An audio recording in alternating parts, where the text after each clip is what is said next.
Today is Monday, September 20, 2004. This is a meeting of the Franklin County Board of Commissioners. Today on the tour because I don't have to, but I feel like it's at 9 o'clock. Okay. I move approval of the consent agenda. I'll second the motion. All in favor? Aye. We'll give this back to now, Pat. So did you get all? Just except for the ladder. Yeah. Susie and her family helped. Her boys helped us most of the weekends. Huh? Most of the weekends, she and her boys helped. I had birthday Did you? dinner. You had a birthday, didn't you? No, Mackenzie and You Jackie. do have a birthday coming up now. Yes, she does.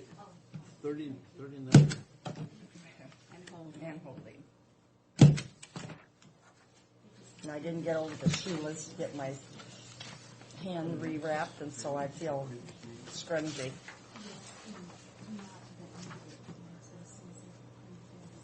Real scrungy. From past years. Good morning, Mr. Bowen.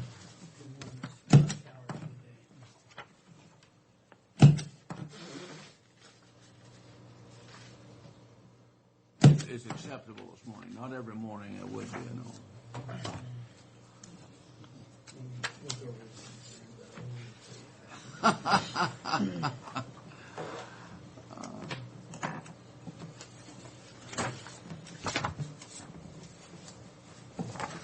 One place for you, two places for Neva.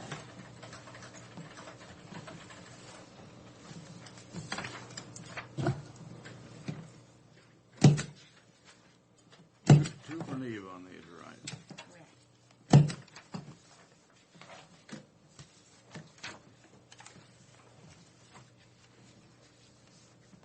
It's amazing how fast the months go. Pardon? It's amazing how fast the months. I know it. My gosh.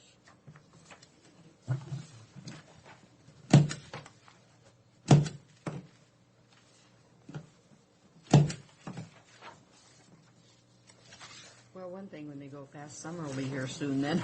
I was looking forward to fall. Were I you? like fall.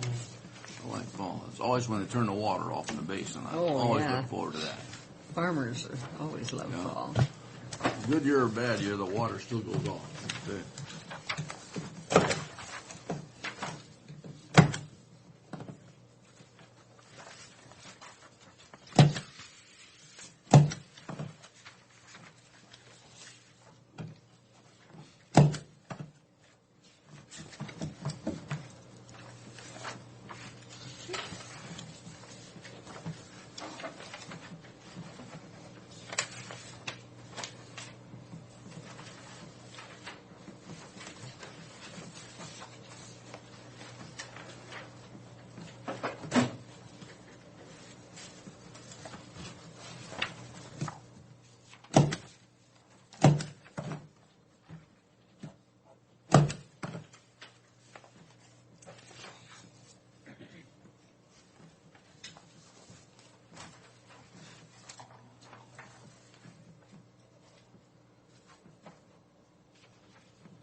Look a little like a paper factory here, Gordon.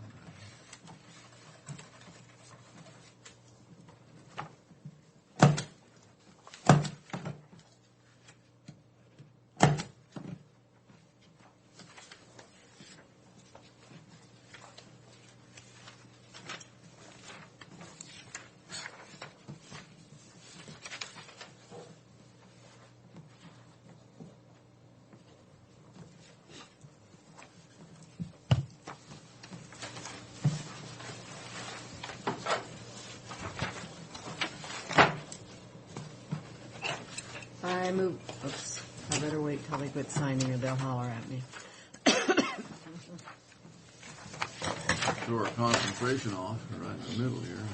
I remember how to spell your name, I suppose.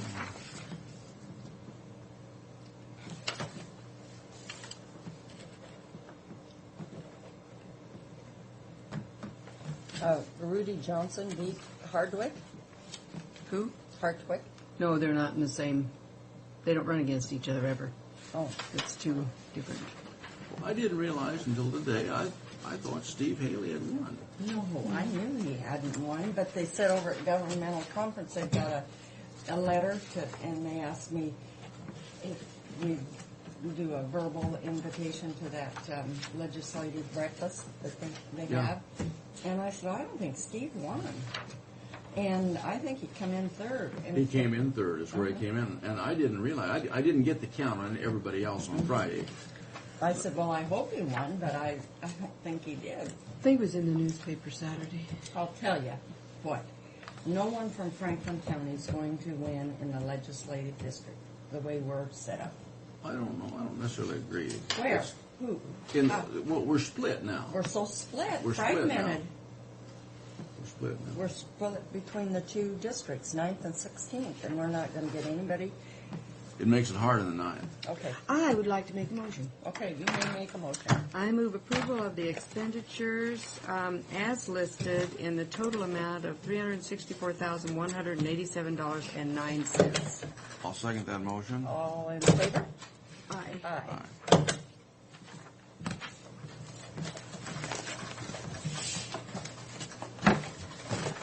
I only have one question to ask the board since I anticipated everybody was going to Wausau and you and Sue are not.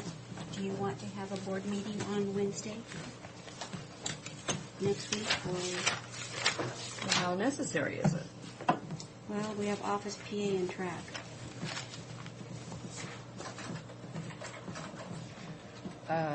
What's your pleasure? Me? Board? Well, he's going to be gone. Oh, are you going to be gone? That's what she said. This Wednesday. Oh. Oh, Fred is going, okay. Well, good I'm- grief, is there I'm going off to be at- anybody here? I'm off again here. Fred is gone on the 29th, and I know what it was. We thought we were going to have budget workshops, but we're not, so Well, this Wednesday you're talking no, about? next week. Okay, let's talk about it next week. See what we got, What comes up what during the comes week? up during the week. I'll be here next Wednesday, Pat. Yes, but see, at one time I anticipated budget workshops, Oh, okay. so I didn't have anything scheduled then, Okay. but now we have to change the budget workshops. Because Fred's gone? Yes. Fred? Okay. All I'll right. have to ask you closer to the time. Yeah. This is the preliminary schedule. There is still 2 departments I have not confirmed, and once they are confirmed, I Wait. anticipate that's the Who has- budget. Before we have these, we need to have a general workshop on this thing to kind of see where we are in the budget Yeah. before you have these people come in. Right. Really, so we kind of know what we're talking about. Are we going to have that, Fred? Well, You know, we bring all these people in and we really don't know what we're talking about, where we are. if you could, change the people that are on the 27th to some other time, and then that will give Well, us that the day. problem being is the resolution said that we will start on the 27th. Well, we're Well, starting. We can can start. start. We can start. Us, we can start. But we need to go over the budget ourselves before we start bringing these people in. Well, let's do it before the 27th. That'd be too easy. Well, I don't know if Tom's going to have it ready.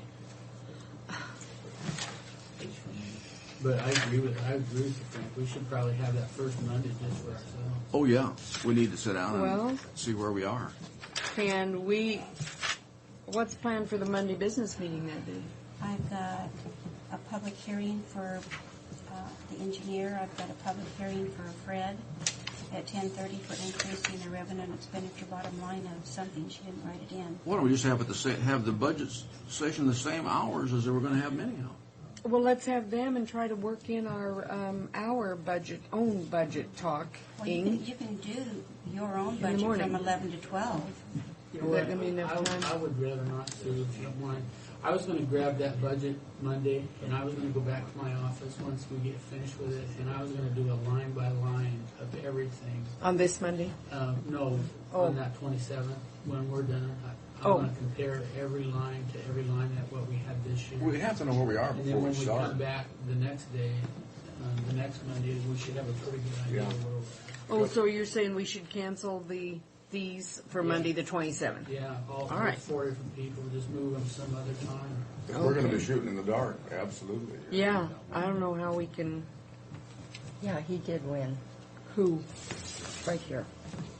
Okay, I'll see when I can move Johnson. them.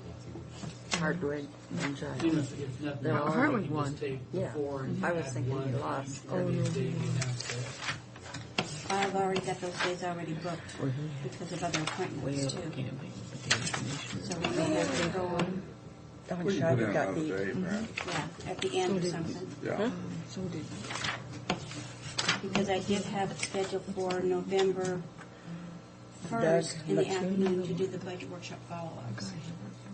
Yeah, we just need to have that 20, I don't need to do it. So maybe the follow-up, I'll have to put those people in. That would be fine. Galloway? We do another follow-up. Did? Yeah. I'm sure they'll be very Actually, adaptable. October 27th, looks like everybody will be here. Max got these October 27th. by 2 votes. Yeah. You're open? Okay, I'll put it on It's on- October yeah. 27th then. By 2 votes, it looks like. Okay. Sorry, I Oh. didn't catch that. Alan Frankovich. No problem. Thank you. On this. The guy that I We have minutes ready for August 16th. I move approval of the minutes for August 16th. Is there a second? I didn't hear the motion, but I will say. Nope, I want to say it again. I move approval of the minutes for August 16th and the year is 2004. That's a marvelous motion. I second that. All in favor? Aye. Aye.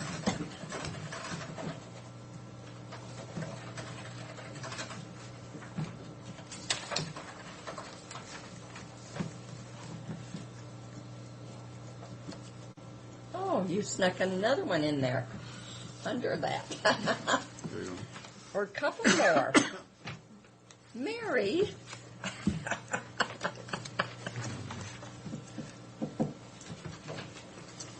I see the touchdown twins are with us today. Mr. Outside and Mr. Or is Outside. that the fall down Yeah, twins? Yeah.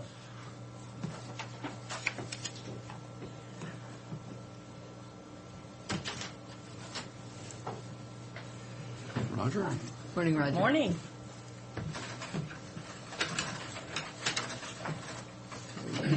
Twenty-seven seconds. 20 seconds. Counting Well, they get in down. action. How are you guys this morning? Good.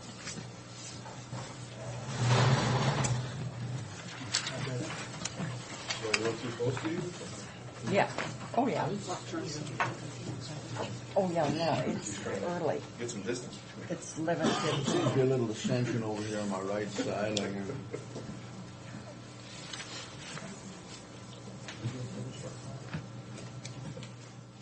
Okay, we're here for a short plat 2000-12 to short plat 176 acre, .42 acres into 2 lots for Gordon Costs.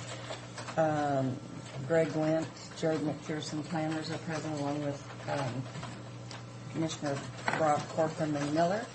Mary Withers, clerk of the board, and Fred Bowen, our administrator, and individuals in the audience. And with that, I'll turn it over to you, Greg. This is short plat 2004-12. The applicants propose a short plat 176.42 acres into 2 lots. Lot 1 is approximately 2.52 acres. Lot 2 is 173.9 acres. The property is owned ag production. It's located south of Crestlock, west of East Vineyard Drive, along the east side of 395 and north of Fend Road. As is proposed, it meets our subdivision ordinance requirements, and we're recommending approval with the 7 findings and 7 conditions as shown in the action summary. Here's a copy of the plat that was submitted by the applicant. This is Fend Road that runs along here. This is US Route 395. This is the parcel in question, outlined in yellow. The 2.5 acres that is being proposed is down in this corner here, and it looks rather long and skinny, but if Greg has an aerial he can show you, it's really to preserve a lot of the ag ground, so it makes sense. The orange identifies irrigation canal easements and rights of way on the north side and along the south side. Can everyone see that out in the audience? Or? We have some conditions. Obviously, the application must comply with the health department. There's some issues with some wells that the applicant's working with the health department on resolving those. Our fire marshal has recommended that we have the increased setback of 20 feet, which is standard for all rural short flats. Fend Road must be labeled as dedicated, and Public Works is requesting that the standard approach language be added to the face of the plat. It must obviously comply with USDR and South Columbia Basin Irrigation District. We did not get response from Big Bend, but we have a condition in there that it must comply with their requirements as well. There is some signage, signature blocks missing from the plat, so that's a requirement. And there are no park fees required because there are homes on each of the lots. So with that, staff would recommend approval with the findings and conditions. I'll open it up to the audience and ask if anyone in the audience is opposed to this short plat. Is anyone in the audience opposed to this short plat? And for the third and final time, is anyone opposed to the short plat? Hearing none, I will ask if anyone would like to speak in favor. Gordon, you want to? Well, I guess it's obvious. I sold my land and keeping the house and buildings, and that's what's generating this. I want to continue to live there, and I've been working with the Benton Franklin County Health Department. We've already drilled a new well because there was 3 dwellings. My dwelling will be on its own well, and the other 2 will be on the new well. And the well is in. There's a crew finishing up the piping right at this time, and I guess any questions, but I think that pretty well covers what we're doing. Okay. The, Pardon me? I was going to say the other 2 homes that Mr. Cass is talking about. There's a home on another piece of property immediately adjacent here, and another one just north of this line here on this proposed lot number 1. But just one on Gordon's ground. But just one here. Okay. Then I'll dispense with asking if there's anyone else in the audience to speak in favor. I'll close the public comment and ask the board. Do you have any questions? I have a question totally out of curiosity. You know how deep they're going for water in that new well? 130 feet. 130 feet. Okay, thank you. Okay. I'd entertain a motion. I didn't get to ask what. Oh, I asked. Well, we looked at you. Suits off, and I didn't get that. Okay. Gordon, now, this doesn't pertain, but have they hit water already at 130 feet? Yes. They have hit water. Good water, and they're estimating in excess of 20 or 30 gallons a minute. Oh, no. Have they tested it for nitrates, I've tested my other well, which is only 500 feet from it, and it's real good. Good. I'm just curious. Well, that's great. My questions have been answered. Thank you. Okay. I move that we grant preliminary approval of short plat 2004-12 subject to the 7 findings of fact and the 7 conditions of approval. I'll second the motion. All in favor? Aye. Aye. Yeah, I think you're fortunate at 130 feet there. That's great. And the water stands at a little over 70 feet. Yeah, you went through another aquifer, though, to get to that one, though. Yeah. Oh, water pulled up in that 70. That's great.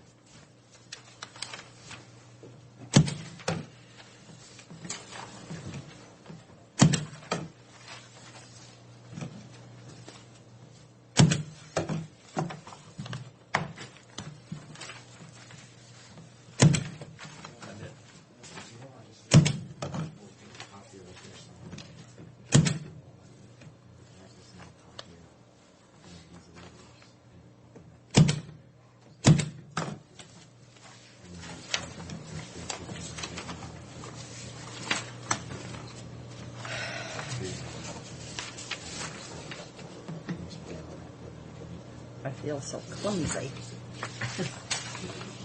Well, you got 2 more weeks or 3 more? 3. But I'm going to put a splint on it. I'm tired of this thing. I'm not.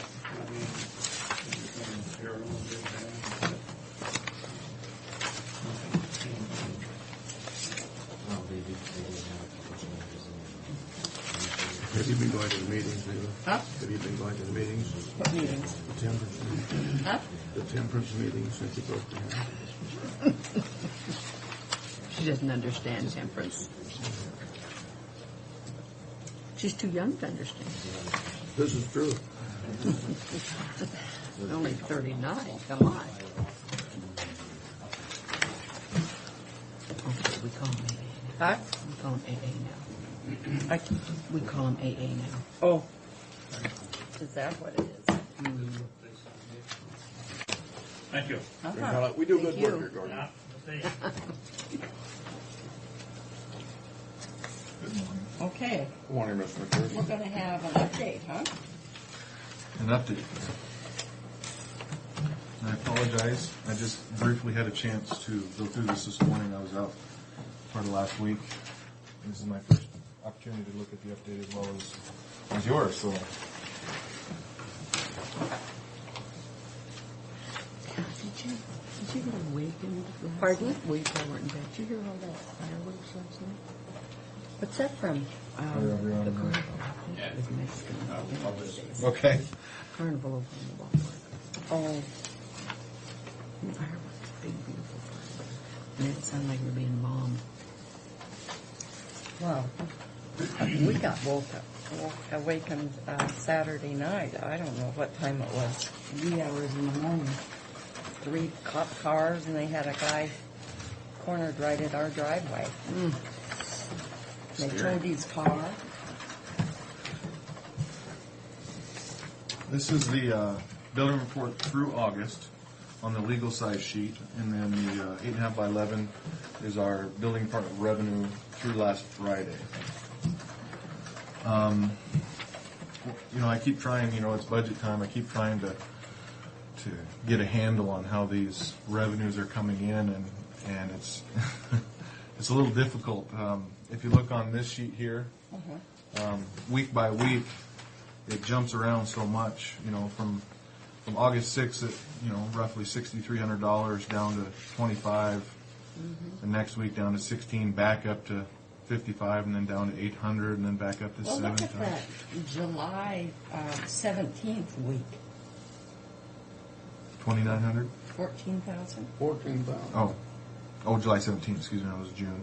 Yeah, and These are things that you just have no control over. Exactly. You can't predict them, it's really difficult, but every time I think 16 for June. we're going to start seeing it slow down. We get a week that has 7,000 and it picks back up, and But look at those 5-figure weeks. We had several 5-figure weeks throughout the year. yeah. That's great. And historically, in the months of later September and through October, it picks up. It does pick up a little bit. People are trying to get their projects started, before get their concrete in before hard winter sets in. So we'll see if that's the case. Through the month of August, we issued 277 permits for a month total, or a year-to-date total through the end of August for $179,164, and the cost of new construction for the tax rolls at $18,940,327.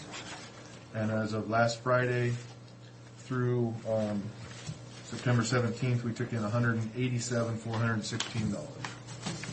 Is that, what did we budget? $252,000. You think you'll hit it? I'm hoping. I'm hoping. The number of building permits for the year, though, is amazing to me. We get that thing that comes in from the state, and I was comparing ours to some comparable sized counties, and it's amazing. They don't even figure into it. I was at the state planning directors conference last week and met with Hal Hart. He's the planning director for Whatcom County. He has 66 people under him, and he is in charge of building also. and they are taking building permits applications by appointment only. Is that right? And 66 people? And the first appointment you can get is in November. That's How many have Whatcom they County? issued to them so far? How many have they issued? I don't know. He said it's unbelievable. They had to get to that because they were getting a line of people just That's Whatcom County? Whatcom County. What's the population of Whatcom? Couldn't tell you off the top of Oh, my they head. don't, it's growing every day. Bellingham. Bellingham, yeah. growing Yeah, every but I day. mean, what, a half million? I could find out. That's fine, I just We probably have that on their little book. unbelievable by appointment only. Oh, my. Just to give you an idea.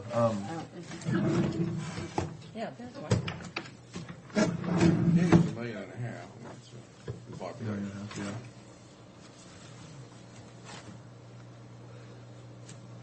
So we, the city of Pasco last year issued almost 900 single-family homes, and this year they're on pace to do 1,000 single-family homes. Their 2001 estimate was 100 and... Well, that's unincorporated. Whatcom is, 167,000. that's not very big. That's not any bigger than the three areas here, than the Bi-County area. Not a lot bigger. I That's, thought it was bigger than that.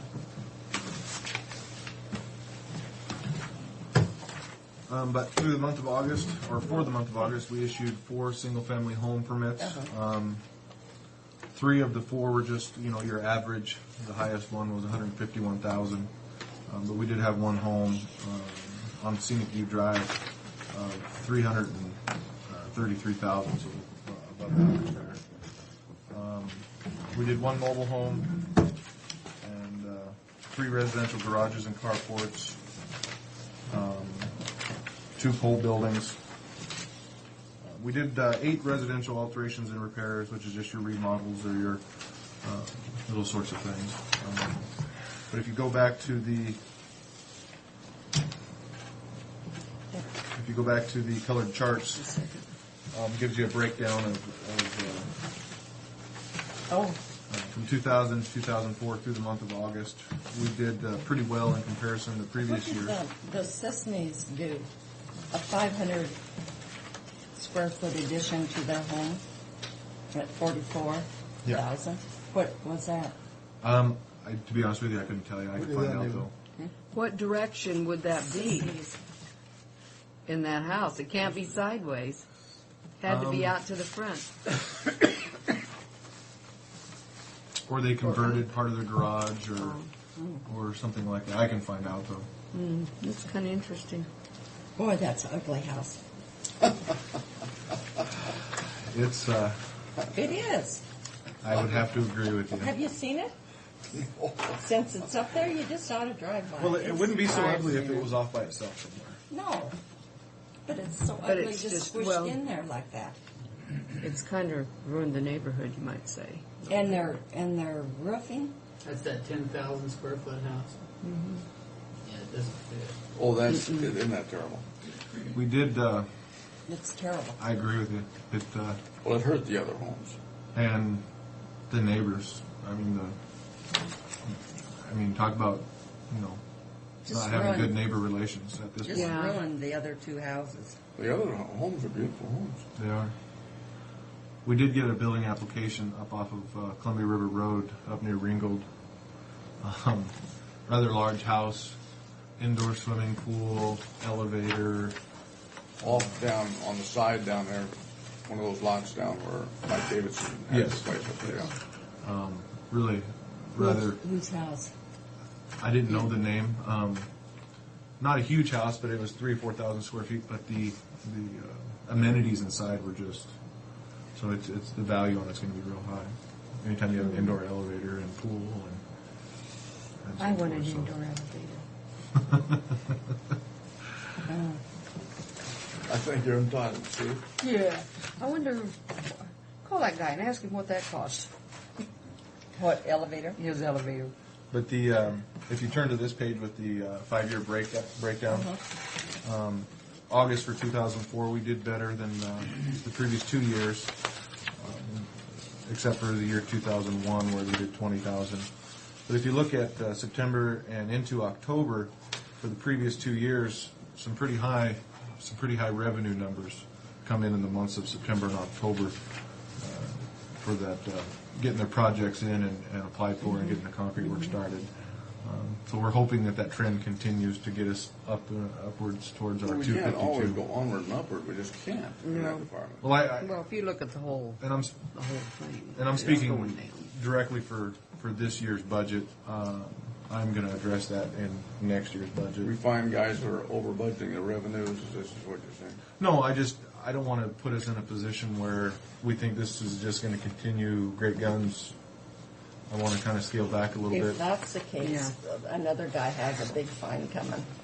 I'm just asking if What? departments are over budgeting. Well, I want to prepare and scale back a little bit so it's not such a big hit when.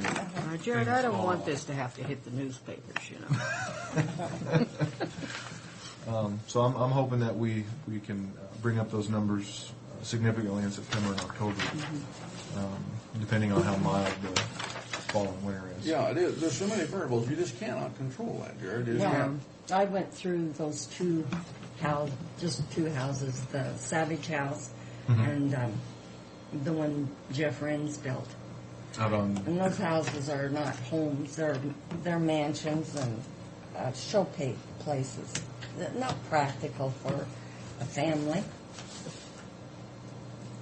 Well, I'm telling you. there's so many of them that are built, and people aren't building houses anymore, they're building show places. Really? It is, they're both show places.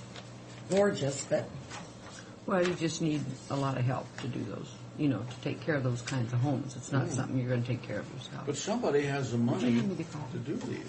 and I don't know how, if you have two working, husband and wife work, who takes care of it? How do you? Well, the wife, certainly that's her responsibility. That's the way it should be, Jared. You know. What's your agree, Fred? You're going to be weak-kneed and not agree with me, aren't you? My position is appointed. so what do you want him to say?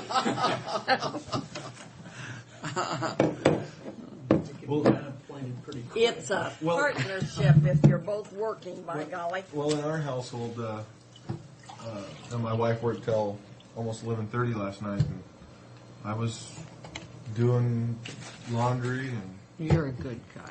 You sound like a great guy, You Jared, are. I want to tell you. Good catch. You'll go over big with our fellow commissioners. It was only my laundry, but. But then there's another colored chart, a pie chart, that gives you a breakdown of the type of structures being built on the last page for your information.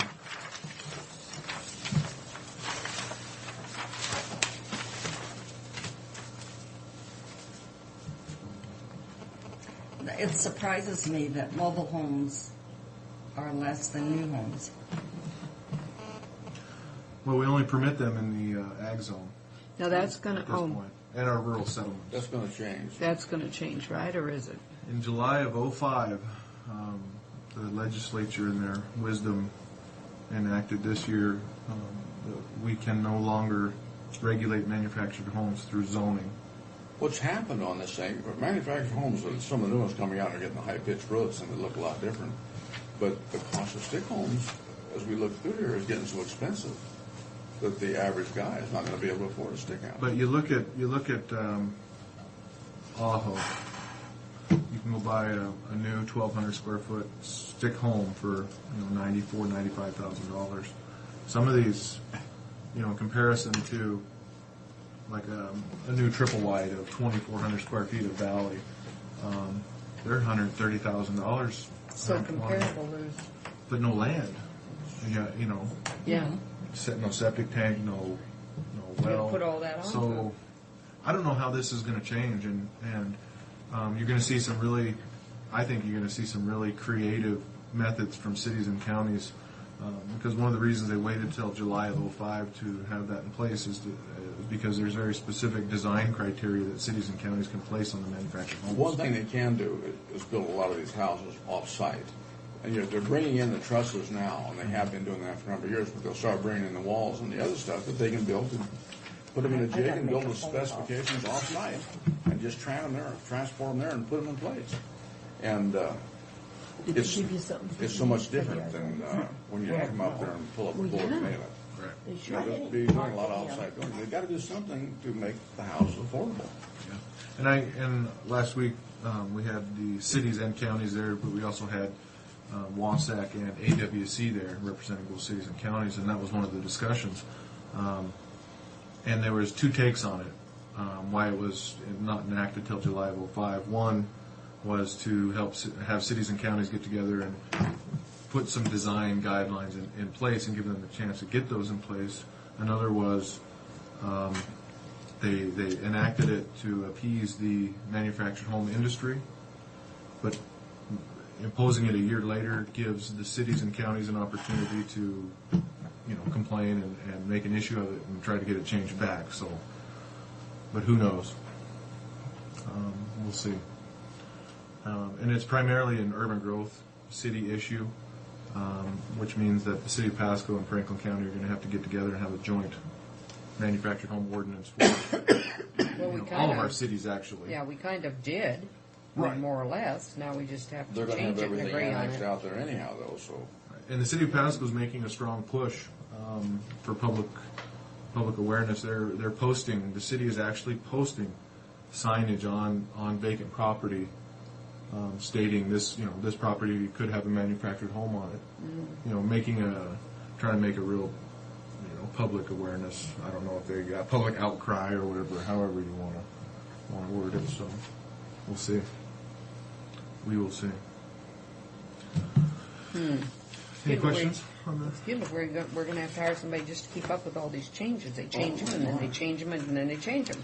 Right. And I think one way that you can help with the manufactured homes is obviously the roof pitch.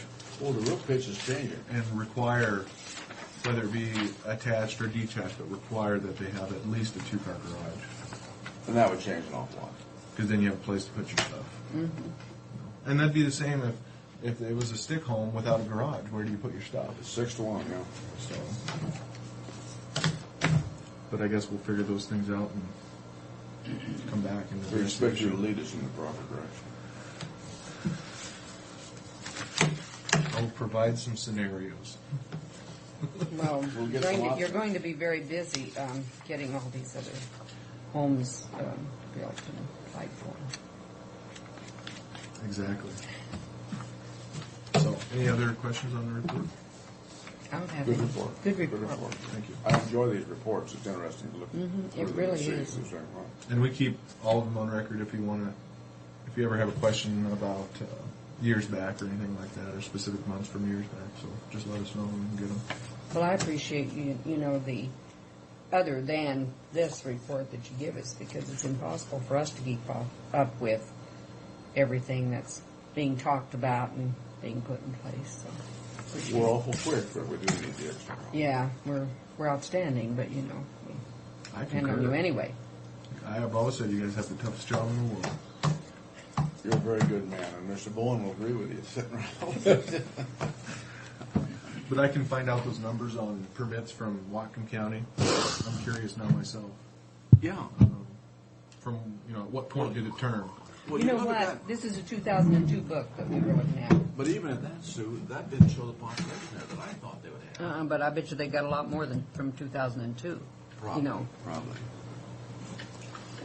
Well, the planning director from Whatcom County is now on our executive committee as the Western Vice President. I became president of the association by default. You are You had the other guy rubbed out or something? Or? president, or what? He was Who's your hitman? the voters of Clallam County. Oh, he was. Well, he was the planning director, and there was a community development director above him, which it's a charter county. The citizens put on the initiative to have the planning, or on the ballot to have the community development director an elected official. And this was last year. And that went through, and the community development director at that time, who was the currently employed as that, had a former employee run against him, who was the former building official who was no longer working there for You mean good it's an reason. elected position? And he won the election. So he terminated our president. Well, that's an interesting structure. I can guarantee you'll have a new community development director every 4 years. Because you're whenever in a- somebody's out there, That's not a, you're in a position where you're going to irritate somebody. You just have Yeah. to. yeah. You can't keep all the people all the time happy. So, because especially in a heavily forested, you got the streams and all the environmental regulations, and that wouldn't be a good job to have, would it? but I feel fortunate though for his name's Andy Meyer. He's now under contract with I Wasatch. think you introduced him to me at one time, didn't you? Probably. Introduced some fellow that was He's the tall, president skinny. of it. Yeah. Yeah. He's under contract with Wasatch to work on the some transportation issues. So good for him and his family. So, 'cause that's a tough way to go. So anyway, thank you. Well, congratulations, Mr. President. I'm not supposed. It's kind of like missing one of those meetings and getting And voted getting for us. something. We'll wait. Tim's on his way. Resolution to transfer that $100,000 back into the 911. Oh, yeah.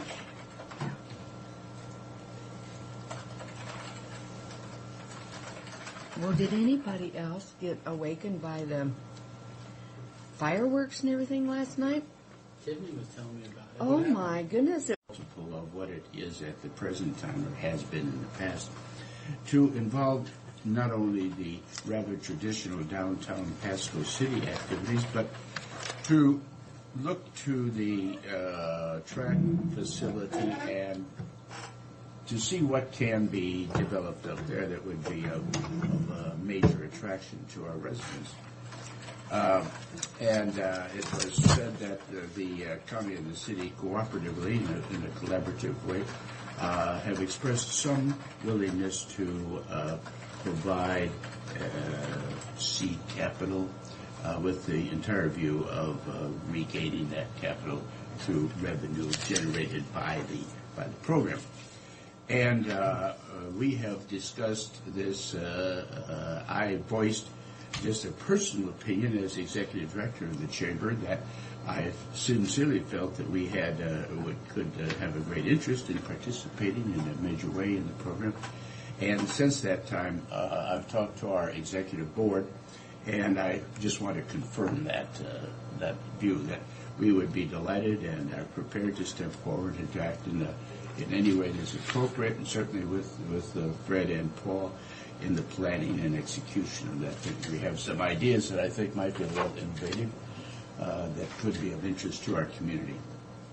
The second item I have is that with reference to the agenda for tomorrow, September 21st, in fact, the Board of Directors meeting has been canceled due to the fact that we had our Sunshine Ball 2 weeks ago. It was a great success, I might add. And so, as indicated in the notes, we would expand. One of the items for discussion is expansion of the 2005 4th of July celebration, as I've just explained to you. Who is the new president? New president is Bill Shibley, who's the general manager of Farm Credit Services. Shares the same building, if not the same office, as the chamber. So the guy is. So that'll be convenient, huh? It really is. It's nice. Yeah, Bill's a nice Bill. As you know, today at our monthly luncheon. It is the swan song of Rich Turner, our outgoing president, who we all respect and love very much, and the work he's done this last year is, to me, as the newcomer, has just been very rewarding. And this is his day. I hope that we have a very good turnout to honor Rich and the work that he's been able to do. That concludes my remarks. If you have any questions. Thank you for keeping us posted. Yeah, appreciate that. Sure. It's nice to have you come in like this. Well, It's good. from time to time, as I would like to, as you know, we've conducted quite a bit of opinion research amongst our membership over the last several months. And we've reached some very firm decisions. The membership has spoken quite clearly as to what it feels the Chamber's role can be in our area, certainly within the county. And it's also spoken equally clearly on what, in fact, the Chamber, we do not want the Chamber to be. And one problem is that what the membership says the Chamber, we do not want the Chamber to be, is probably about the best description of what, in fact, the Chamber has become. So we're on the Titanic, starting to turn the vessel around 180 degrees into a more proactive advocacy for small businesses. And this is, I'm delighted to hear that the membership so strongly feels in this direction, and both in economic development as opposed to we got our socializing. next appointment. Yes. Mr. for your offer in helping with the 4th of July. Well, it's going to be a heck of a lot of fun, and I hope. Sounds like it, doesn't it? Thank you. Good morning, Mr. Fire. Morning. Kim, how are you? Fine. And Josh doesn't go back until for another week. 28, and then you went up to Canada. Is he enjoying home cooked food and I think so. warm, clean bed? Real meat. Huh? Real meat. Is she going back to Iraq or is it back? Yeah. He's supposed to be there till the end of January. Supposedly. That's probably the end of his tour duty, but For vouchers, motor vehicle Yeah. and public works, equipment fund, solid waste fund, and probation work crew as listed. I will second that motion. All in favor? Aye. Aye. Tim, I just had a request, and now it's kind of, I have to clarify it, but a gentleman wants probably 15 of those ribbons for we're going to be making that order. Okay, I his returned dad, the guy's, There's nothing in there? the guy is out of town I'll take it right back now. first. What's up? Oh, turn it over. What's the tray? Oh, It's to you. It's from Sally. It's a brand new envelope, but she didn't put anything in it. Huh?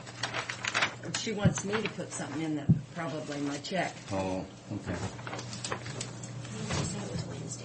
Wednesday? Okay, thanks. 15? Yeah, well, the guy is out of town now, and I called him to ask which ones he wanted, and his son said he's out of town, and he may talk to him tonight, but anyway, he's pretty sure his dad wants them, but don't order them till but I just wanted to see if it was still possible to get those. Lori got a bunch of orders at work, so we got to make another order. So. And those two that you left me, do I owe them? There was. Do I owe you for those, or did I pay you You in paid the? me. Okay. It just says 2 for Sue, and that's all it says. Well, okay. if you didn't, it would have said how much they were on it. Oh, wait a minute, too. A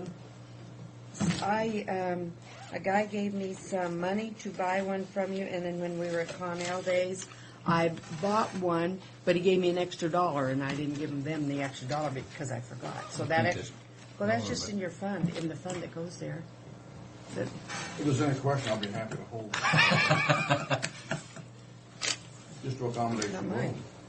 And we have a field trip this afternoon, or at 11? I can't go. You can't go.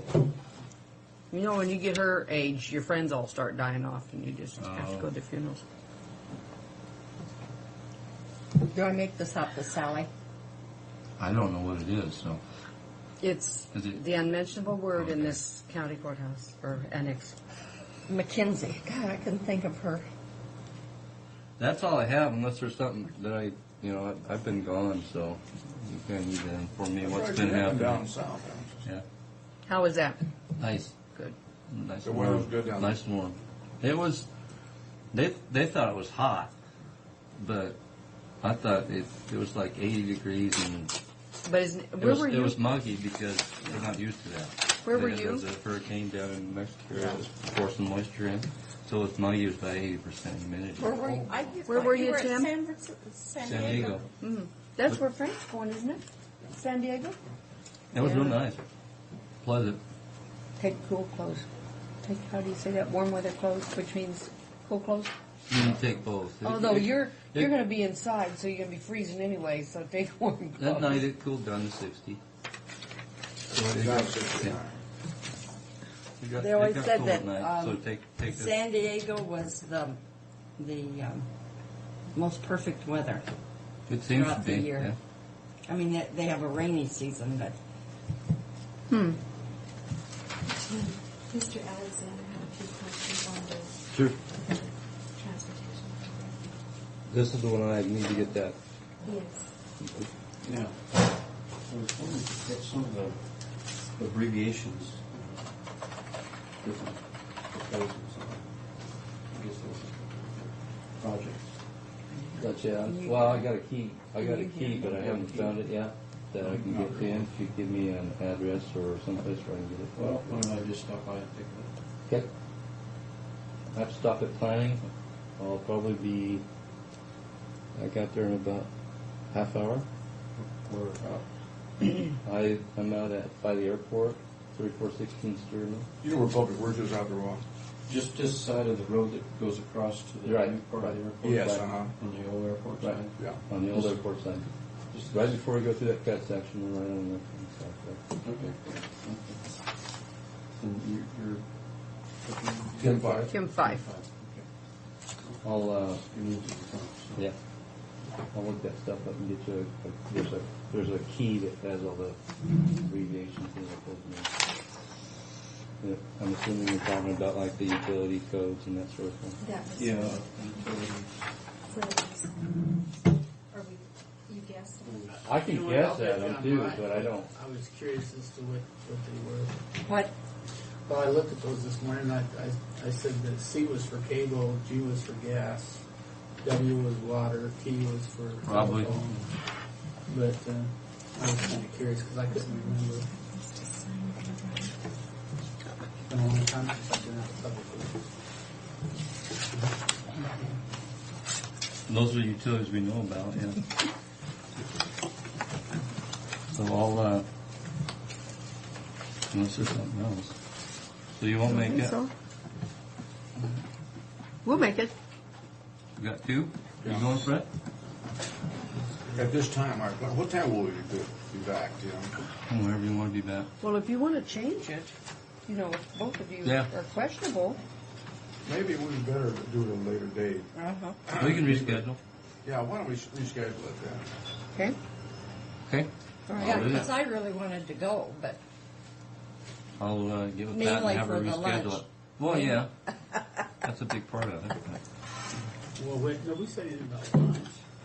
I am available. That's why we're scheduled at 11 Lunch. o'clock, yeah. Oh, you weren't available either today? I Oh. have things I need to do. I went up to that lodge for lunch one day, and it's really nice there. Well, weren't Well, you we- with us when we went that We've day? eaten there a couple times for lunch. I've never been there. Yeah, I've eaten there a couple times. well, it's somebody reasonable. took us It's up there reasonable on for a, lunch. Who Who took took us? us? It was the Must be, planner. yeah. I I think you remember went up there taking. for the grand opening or something. no, Well, it was the planner. You had some Yeah, we kind just- of planning Prior issue to you the had to grand deal with. opening, we were there. No, that was really nice. That was just, I've been there just a couple times since, but it's a nice place. So, I better meet with the planner so I can get out there Okay. and get him this stuff. All right. Thanks, Tim. Are we doing the exit door in the prosecutor's office yet? you know, I was going to ask John where we was with that. I haven't heard. at that. I had to go talk to Jennifer, but that's been about 2 or 3 weeks, so that's She decided to go, so you got that all canvas. Yeah, there's, Yeah, I took well, a what they're picture doing of is it. They're pulling that paint off that metal, I see those, I and see that that. canvas keeps the paint from dripping all over the bricks. Yeah. Yeah, I see it on the backside, they've got it taken right down to bare metal. Oh, they have. Mm. Yeah, on this, north side. Yeah, they're having a tough time getting that paint off of there, but it's finally coming off. Oh, that courthouse is so tore up. It's I dreamed I was in it, and it was so tore up. It is, It's you know, just bad. In fact, there was no second floor when I was in it. Nothing. I'm gonna actually grab Sue Booth once we're done. I need to go down there, but she wanted to take a tour of it, but she's gonna have a heart attack when she walks in there. It's amazing. The person should see it now so that they'll appreciate it when it's done. That concrete work is so rough. It just looks like they wheeled it in with wheelbarrows and just dumped it and They walked probably away did, from though. it. They probably didn't do much. Yeah, think about that. When they built that, Neva, how did they do it? Oh, I thought I'd get it. They're tearing all the walls down. They tore everything out of there. It's amazing. Well, that's what they're getting paid for, so they better put it back right. Cast. I've always pronounced it Koss because my maiden name was Maas and it's Moss. When there's two A's together, it's German. Mm-hmm. It's an awesome. Yeah, I've It always just called depends it on cast. I've heard everybody generally call it cast. You know, that we have, yeah, that's just where you're from. Where, you know, the nationality. Because I The would have thing said that, Koss. the only one that really bothers me around here is Sacagawea. Oh, When I hear people say no, Sacagawea, Sacagawea. Is that makes the hair on the back the of my neck stand up. national Me too. pronunciation except for us. It's been Sacagawea ever since I was a kid. Boy, they are going to have one whale of a celebration out there. Well, or not commemoration. But I want to tell you something. What's happening is the tribes mad about the interpretive center over here at Columbia Point. Point have said they're stopping everything. They said they're not, next year we'll have too much because it'll be the actual Lewis and Clark commemoration, and so it's moving down to it'll be both places, be the park and down at Columbia Park. And they said we're not going to have anything to do with it. We're squelching. We're stopping everything. They're stopping the interpretive stuff, the building out at Sacagawea Park because the Corps won't do anything without them, and they're just going to. They've said it in a meeting. Nothing happens now because they're putting that interpretive center where we don't want it, and they did. They told them all along that they would not stand for that. I don't see how they have that much power. Because the federal government's not going to go against, they will let the tribes have to agree before they'll do anything, because every time you go to court, the tribes win. Boy, that is so long. So that money is going to be gone. By January, if we don't have something concrete, our money's gone, unless we can do something for that park out there. Unless we can do that's so something. long. It's so unfair, and the Corps, how the Corps of Engineers, and it's very difficult to work with them anyway because they're so slow. So. I used to laugh. I went to kind of run. It used to be when Indians come out and have their dance afterwards, they used to give them all $1 when they came out, and that was a big deal. Now they have their casinos, and they can probably give $10 or more. Yeah. Who'd they give $1 to? The dancers. The guy dancers? standing at the gate, when the Indians went out, they each got $1 for coming out there and dancing. And those were really frugal times. Is there still a guy that stands at the gate and gives them something? They still do it now. Oh, it's just token. It's just tradition. It's tokenism, yeah. It's tradition, yeah. Yeah, I would love to see. Now, is that the parade on Friday that doesn't have any mechanical stuff? Yes. It's all. Well, no automotive or anything like that. That's what I mean. Yeah. Automotive. Yeah. I'd love to see that. Yeah, that parade on Friday and then the rodeo. Yeah, it makes a nice day. I like that parade because it's heavy on horses and they don't have all these old cars. Now, do you have to get tickets like a year ahead of time or something for the No. rodeo? Or? No. On Friday it's easy to get in. It rained on Friday over there. Yeah. Of course, we were set up. We had tarps and umbrellas. Yeah, Susie said at Hermiston it rained all afternoon Friday. Is that- It rained all Rained morning hard. afternoon Friday there. It didn't rain hard, but it rained. And she said it just came down heavy duty.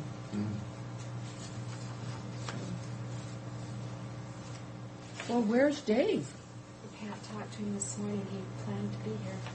Is what? He planned to be here. He's Maybe his usually motorcycle early. broke Leave down. Pardon me? We have a very strict time schedule now. When someone comes in late, I it told goes him off he their had from 10 time. to It's not 10:30. extended. What? I told him it's not going to be extended. He had from 10 to 10:30, and he was not allowed to go over. Great. Well- I'm glad you took a stand on that, Pat. Very good, Pat. Going back to taking a stand, I'm rebooking the field tour, and you canceled your 1:30 today because of the field tour. I thought of that already. Do you want me, I don't know if the field tour will take longer than that to come back and do the budget workshops It on might have been September kind of hard to 27th? get back from that field tour at 1:30. Oh, I had canceled that. Yeah. Okay, so don't schedule it for September 27th and expect you to get back here for 1:30 budget. Okay. Keep looking. And lock the door to Mr. Bowen. Okay, Fred, what'd you do to him? What'd you do to I him? just wanted to see if he was coming, because usually he's not. There he is. Sorry for running late. All right. Worried that you had a You're wreck on usually your here- motorcycle or something. You're usually here early for an appointment. Yeah, That's I am. concerning. I brought the same agenda back. And just presumed you might not have a copy of it still. Well, I so. threw mine away because I knew you would. I did, Dave. And I have a couple other things that I'd like to cover while we're. Let's see if Carol did these. This is information that's come in that's affecting the RSN also since we last spoke.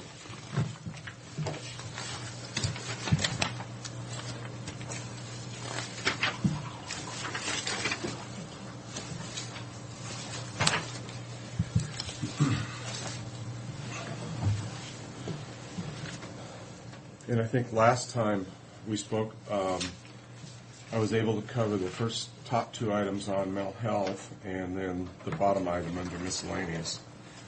And I can report back to you under miscellaneous. We did get permission from both sets of commissioners, yourselves and Benton, to go ahead and look at relocation. So we have a meeting with a gentleman of a place that we had identified this afternoon to start discussions on that. And I provided a draft and a copy of the contract to Rick Caldwell to already start taking a look at. So I'll keep you abreast of the developments there. I think it's going to be probably a 3-month or so.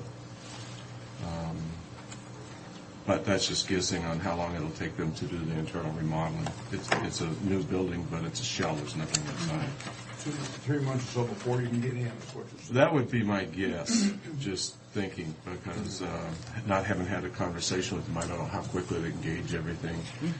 But we're also going to have to work with the phone companies to get phone lines in and the right number and pull Cat 5 for the computers and all that kind of thing. So, but we're going to try and make it be real careful so we get everything done correctly. Diana Ransom, our financial administrator, and Ian Blasquez and myself are going to be the team that's going to watch this. So,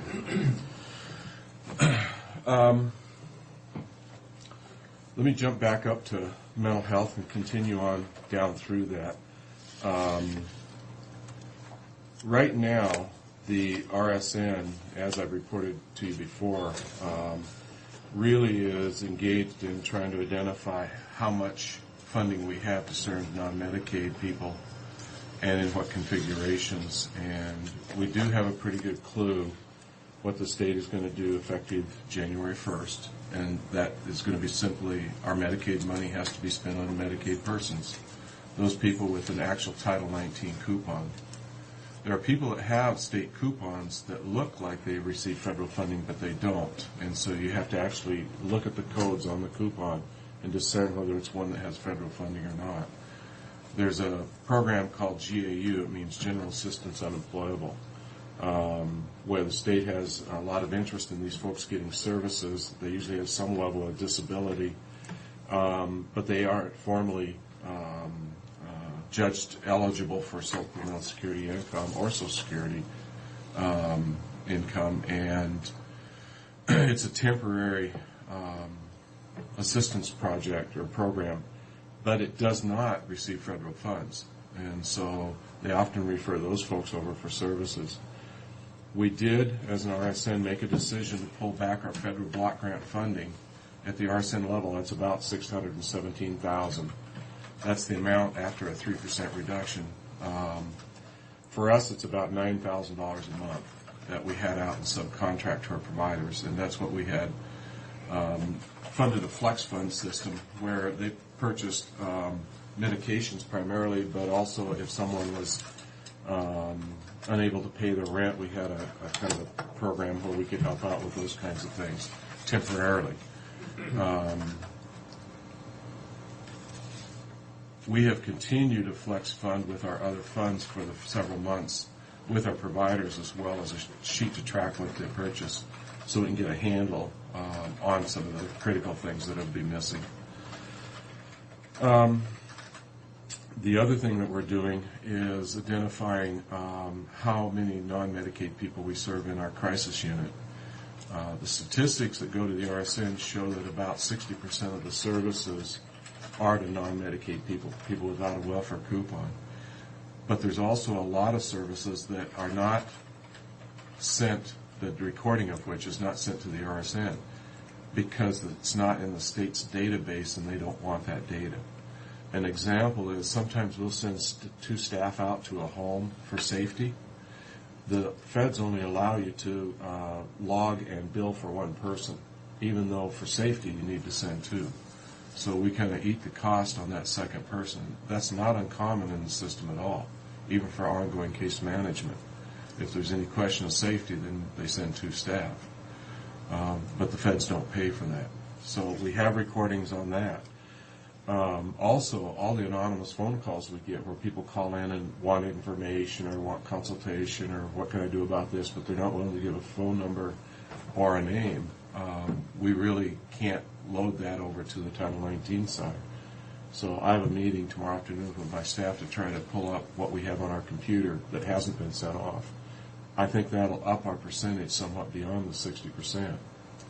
So the problem we're going to have is applying first the federal block grant to our staff costs and then the state-only money.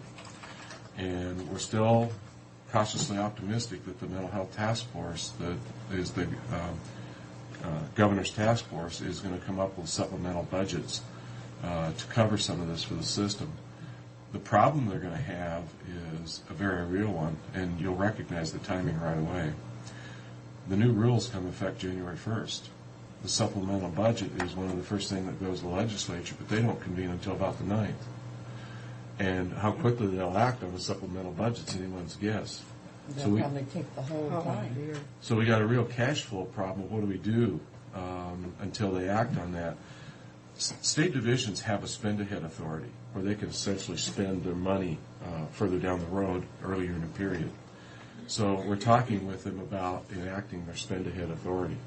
But technically, with the ending of a biennium, they only have 6 months' worth of money and that they could spend against. And we're at the tail end of a biennium, so there's not a lot of it sitting there. So if we were in a new year, they'd have 12 months' worth of money, but we're at the last few months of the annual period, and they don't know what their budget's going to be. So there's some gambles going on with this thing. But I think I still see the RSN trying to keep as much service going to people and remaining optimistic that we're going to get covered for it. But it's a real gamble because the feds are going to come in and they clearly want to find that we're spending their money inappropriately. That's what they're out for. So we're going to be very cautious. So it's a fine dance that we're engaging in here. Would they come through on a pro rata payback or a payback on something like that? You know, we don't know. There's also some new language in the federal regulations where essentially these things can also be considered fraudulent behavior. So But isn't this whole thing kind of a bookkeeping game on it? Really, on these hours, you have to allocate hours specifically to a program. Yeah, it is. It's recording a level of service that we've been providing, but we're never required to record before, and so we're having to beef our systems up to record some of the things that we had been doing but not recording because it was deemed not to. I mean, it was more important to provide the service Keep record of it. than to keep detailed records. Yeah. We kept records, but not at the level of detail that they want now. But we're finding that we're about the fourth state in row for this, and there's others that are coming on the same scrutiny. So this is a nationwide move. It's not anything toward Washington per se or this RSN. So I wanted to let you know that we're working with Walla Walla County and Lutheran Community Services to try to create some children's diversion capacity. We have kids that we could avoid going into the psychiatric hospital at times. We also have kids who are in the psychiatric hospital waiting for referrals to a thing called CLIP. And what that is the state has essentially state-funded beds for children in psychiatric facilities. How bad are these kids? Well, some of them are really quite ill, and they need to be in the hospital. Some of them are ill, but they're waiting to go to a residential center of which they will stay for a number of months. And actually, one of the residential centers, there's two things going on with this. One, we don't have any place to put a child if we believe that something less than a psychiatric hospital would serve their needs. Lutheran Family Services, Lutheran Community Services has children's foster care. What age are you talking about? I think it's 9 through 17. Could be a little younger. I'll double check on the age for sure. Staff have been doing the meetings. I'm not sure if they've pared the ages down. We actually get some youngsters in the hospital that are even younger than 9, go down into 6 and 5, which staggers me. We're working with Lutheran to identify some foster parents, and they have one that we could actually place these kids into as a placement that would be approved by the parents also. It wouldn't be anything done without the parents' approval. That's the model we're looking at. And it's been going pretty well. A second thing we're doing around this is not with Walla Walla, but as an example, we have a young lady who needs to go into long-term mental health residential. She's sitting at Our Lady of Lourdes, and she's voluntary. She's not involuntary. Involuntary have a priority to get into the state beds when they open up. We can predict that she's going to be waiting at least 60 days at $1,200 to $1,500 a day for a state bed. Oh, $1,200 to $1,500 a day. who's paying that? We're responsible. Oh. We have identified one of the state facilities, or one of the private facilities that also contracts with the state. The rate is $339 a day. So we believe that we could safely place this young lady in this center. It's called Tamarack in Spokane, and pay $339 and save the hospital charges that would come against us otherwise. And right now, in this window before the 1st, this would be an opportune time to pull this off. So I have a contract over to Ree to take a look at. It's a contract Yakima used for a young child previously. And we're going to engage in those discussions. So you could see a new service agreement come between the counties and Tamarack. But that's what the gist of it would be about. Oh, that's a big difference. Well, that's It is a big difference. It'd save about 2/3. $339 is high, but think of Yeah. that. The other is Well, compared to some of the other state rates, like at the adult hospital, it's $100, $150 a day cheaper even than those. So, Is that right? real quick now, I want to share two things with you that came up since last met, and they're in the mental health arena. One, the fiscal sheet that says draft on it. What this is saying, well, first of all, statewide, the mental health division has been paying RSNs too much. there's been formulas that they've used that are erroneous. And what this is attempting to do is display the level of the problem for this RSN. And there's two things to probably say right now. First of all, the state cannot succinctly explain exactly what the formulas were or what the overpayment is. So there's a huge amount of dialogue. And what you'll see here as an example, on the top set, A, the third figure down, 154,400 and some change. And if you go down to B, the next set below you, and look at item 1, B1, you see the same amount listed again. Yeah. That's too circumstantial not to be suspected as being a duplicate listing. So that just gives you an idea that the amounts coming from different staff who, on different months, did the formula differently, the state cannot explain. So the RSNs are engaged in that dialogue. But the bottom here also lists the scope of the problem. The scope of the problem on the low end is about 800,000, and on the high end is about $1 million. Those are the potential paybacks, depending on reconciliations we could be looking at. However, it's all draft. But the reality is the state did pay us too much, and that we're engaging in discussions to have them actually pin it down on something that's verifiable. The state or the RSNs have asked for an independent review of the state's work, and the state usually doesn't want to allow that to happen. But also, they've made several mistakes like this, and I think they're quite embarrassed, and so I think they're kind of like trying to sweep this under a little bit. But there's a lot of money on this at the state level with all 14 RSNs, so I don't think it's going to get swept under too far. Mm-hmm. So that's continuing dialogue. Another problem is a real serious one for the fiscal planning for the future. And what this talks about is the number of kids that have dropped off the welfare system. Now, if all these families were going to work and they didn't need it, that would be a great thing. But that's not exactly what's happening. What's happened is a couple of things. One, there was supposed to be a participation where people on welfare actually paid a participation to keep their welfare medical coupons. And that was very controversial given the level of funding families are getting. No, that did not how did that get work? Paid a participation.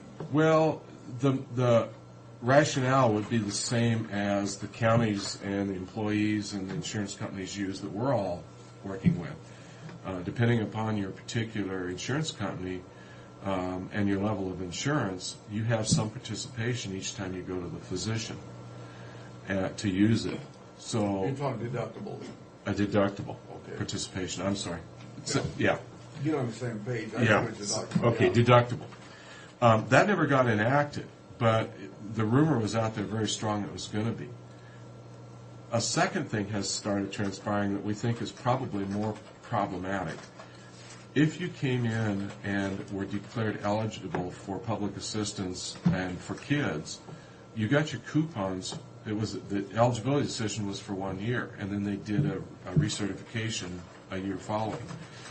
Also, there was a lot of phone interviewing to assure the circumstances were the same, and there's some quality assurance to make sure that that was following up.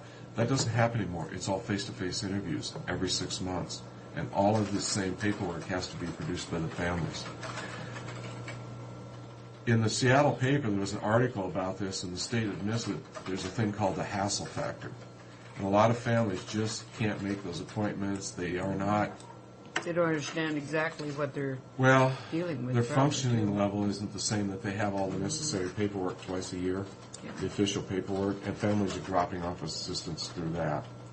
So the reality is the RSNs are paid by virtue of the number of welfare coupons and the people they're, so to speak, responsible for. What this shows you is that about 42,000 kids have dropped off in these months that are logged here, and the trend seems to be declining. That directly affects how much money comes into the RSNs for mental health services. And so this is a real serious issue that's going, if it keeps transpiring, it's going to impact everyone. So just that had come up since I met with you, and I thought I'd share that with you in the meantime. One of the things I wanted to bring to your attention is around the Substance Abuse Assessment Center. I became aware that, again, our appointments were 8 weeks out, which personally I find to be way too far out. So I've started looking at a variety of options to try to get our wait list down. And there's several options that we can take a look at. One of them is essentially doing away with the assessment center and contracting everything out. A second one is taking a look at our production standards for our staff and changing those from the current production standards that they're operating under. A third option is contracting part of the work out that we do and retaining, I'm going to say, the most difficult. Now, when I met with the supervisor, they were interested in contracting out the most difficult, and I said no. If we're going to be continuing this level of service, we're going to deal with the most seriously ill and the most difficult.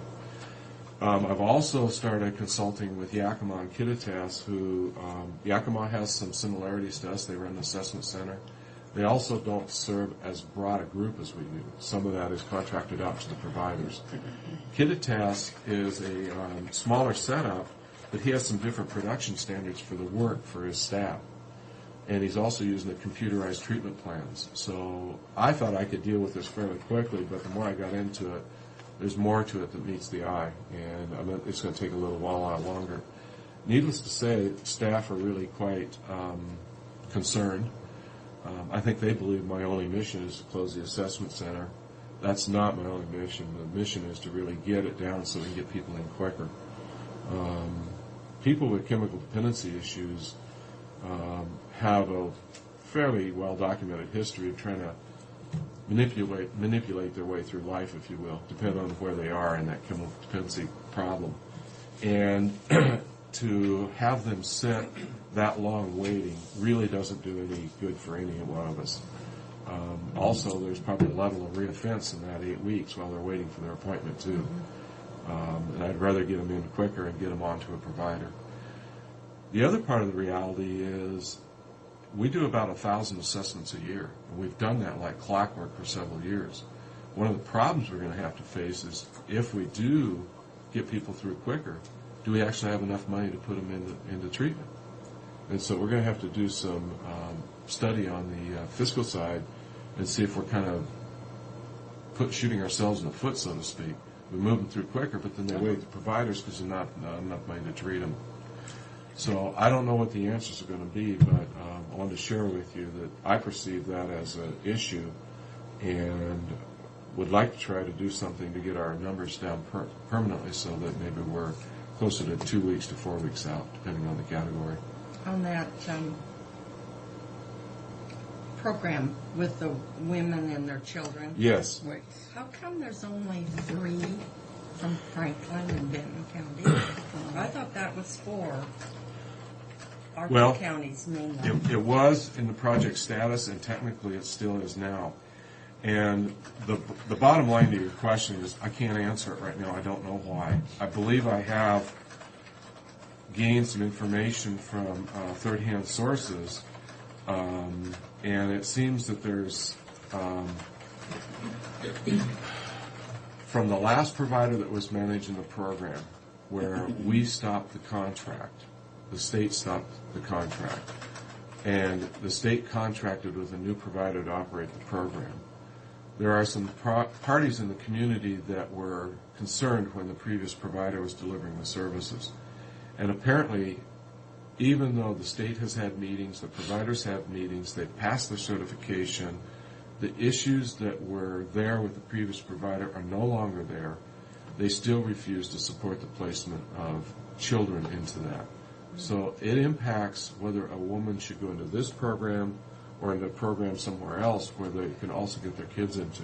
Well, we got reports from Sandy how successful that program is. Well, it is. And I wouldn't want to say that it's not, because the case management is still very good.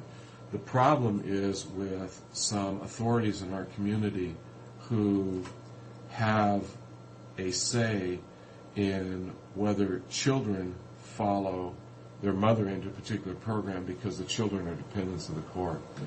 And I want to work with Sharon and also Beth Danhart, who manages Triumph, to see if there's something we can do to identify exactly what these issues are with the people that have been identified to me as the block. Now, what is Triumph? Triumph Treatment Services is the corporation out of Yakima that's actually Okay. managing Casita del Rio and has a state contract now. And to all intents and purposes, is providing a satisfactory program. So I've heard what has been said to be the problem. I haven't had it said to me, so right now I would consider it third hand. But I wanted you to know, and I'm glad you picked up on the fact that the program is full, but it's not full of Benton Franklin women and Benton Franklin kids. And it's here. It's here. And areas outside of here are not having any problem with the program or the services. So I We're find getting this people into it, obviously. and they're getting people into it. So I find this to be a really troublesome and unique problem. Considering our population and the surrounding area. Yeah. And the reality is Benton Franklin or our department doesn't hold this contract or have anything to do with it directly at this point. But I still see it as a serious problem for us because really these are, if you will, 25 women and kids that could be in there that are Benton Franklin. Well, yeah, anytime you have a program in your own community and your own community's people aren't able to take advantage of it, it's ridiculous. Yeah. But the need is there. So I'm going to be trying to get some time to work on that too and see if we can get people together because I don't understand the issue and it's never surfaced at a level that I thought was sufficient for this. So I can't tell if it's somebody's personal issue and there's no merit to it or what. I think I'm at my time. And I think you guys have a thing to do from what I understand, so rather than run you over, I'm going to close it off and bring the things back. I appreciate your time, but sorry I ran late. But are we going to have to pay that $719,000 back? Well, there's also some people who are approaching the state to put in a supplemental budget request saying it was your problem, don't penalize the providers. Well, that's 'cause we've right. already spent the money on services. This I has mean, if been- we didn't break those rules, whatever they were, Exactly, it was their problem. And I so, mean, any way you look at it, it's the taxpayers' They money, find but. the revenue to support it. yeah. So, Okay. but the bottom line may be, yeah, if they want to play hardball, there's no other option, we would end up having to pay it back. Oh, my God. Thank you, Dave. Thank you. All right, thanks, Thank you, Dave. Well, Mr. Fred, good, because it costs us money when you do. Oh, my God. See you guys. Bye. Bye, Dave. Well, this is going to cost you some money. Yeah, that's what I figured. But this is one we've planned ahead of time. Actually, it's going to save you some money because you've had to pay quite a bit of interest. Did I give you two of them? Yes. But I wanted two. One for each I hand. wanted more than I wanted to have more than anybody else. Okay, the first one is the intra-budget transfer of $310. That's so Tiffany and I can attend that Labor Relations Conference. I move the approval. Ooh. Is there a second? You haven't even got the request out yet. I know, but we I'll know. second We already for approved it. discussion Here. I want to hear his excuse. Oh, we should have made him big.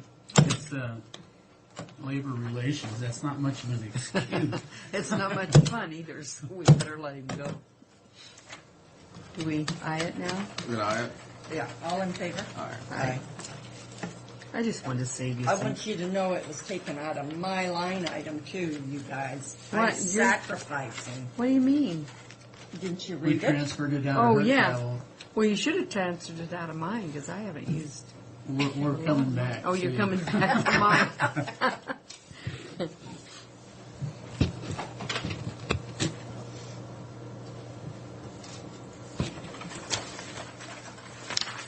How many times are we going to pay this? Second item. I'm just bringing the resolution back. Oh, all right. The interest of that accrued on that was $5,454.71. So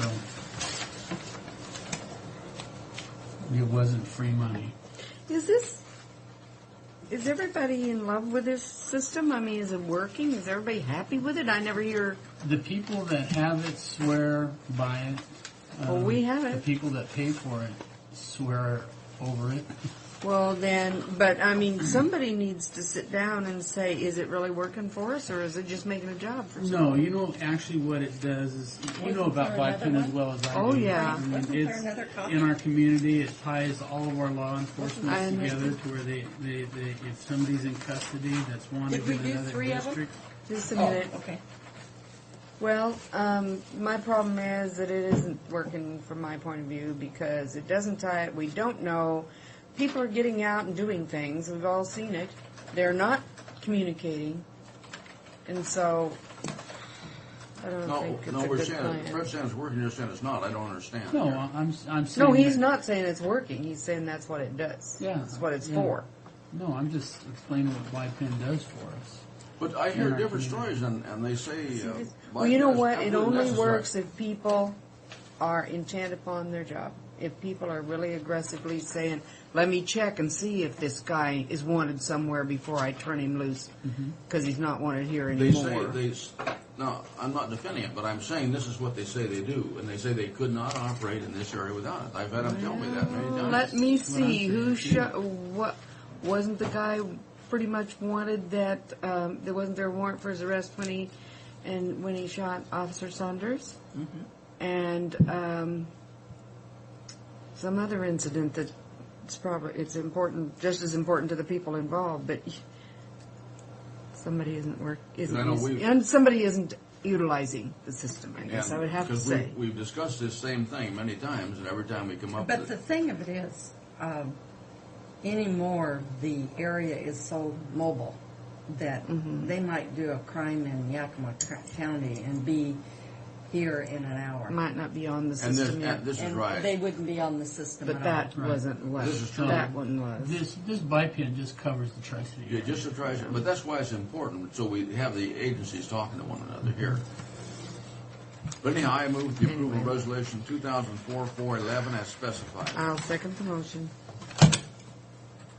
All in favor? Aye. Aye. Aye. Oh, it's already passed.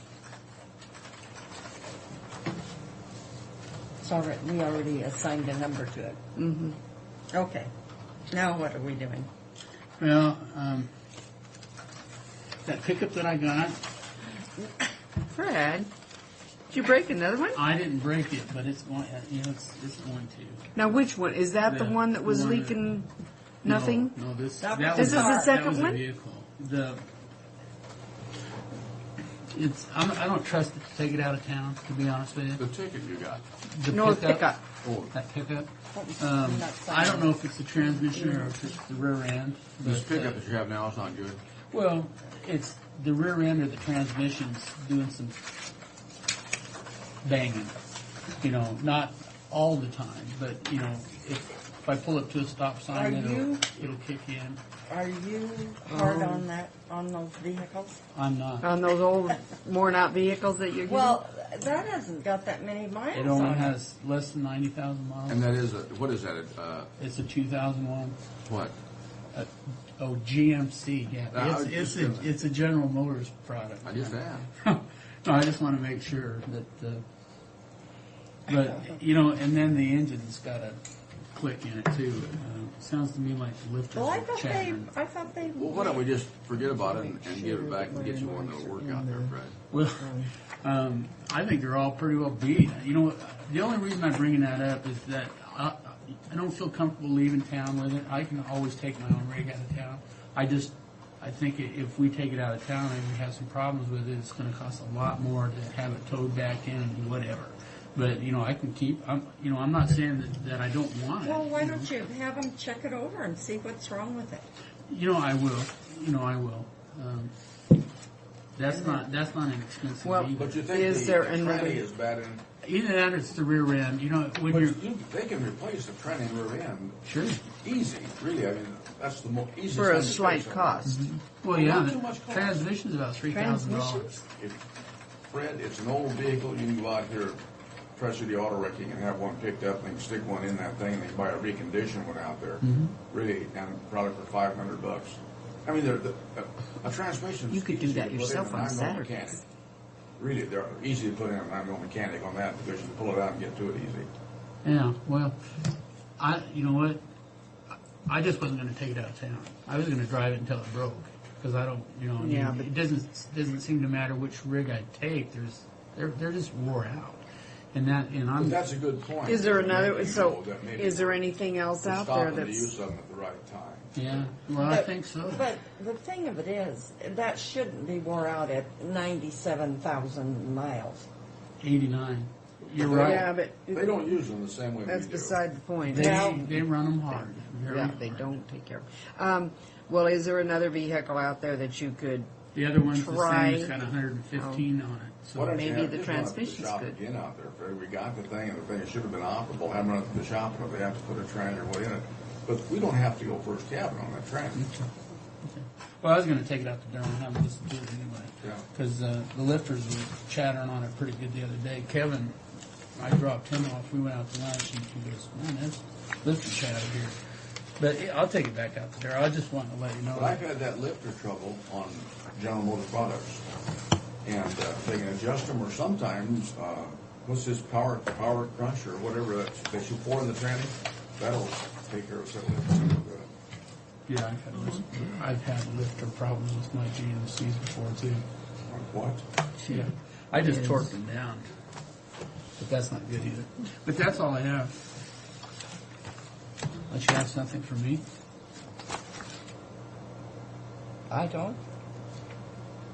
I don't, but I just. We have one set of minutes for August 30th. I move approval of the minutes for August 30th, the year of 2004. I'll second that motion, and Fred?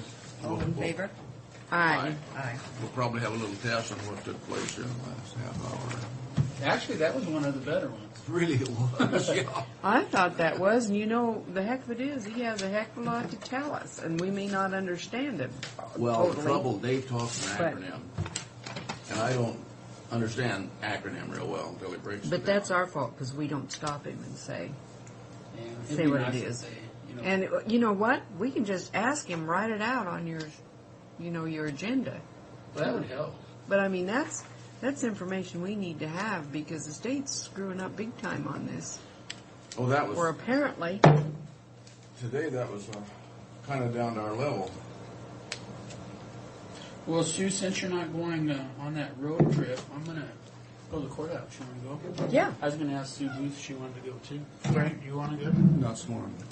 Fred, anything else we need to, you going right away, Fred? Right now? Yeah. are we in adjournment? We're in adjournment.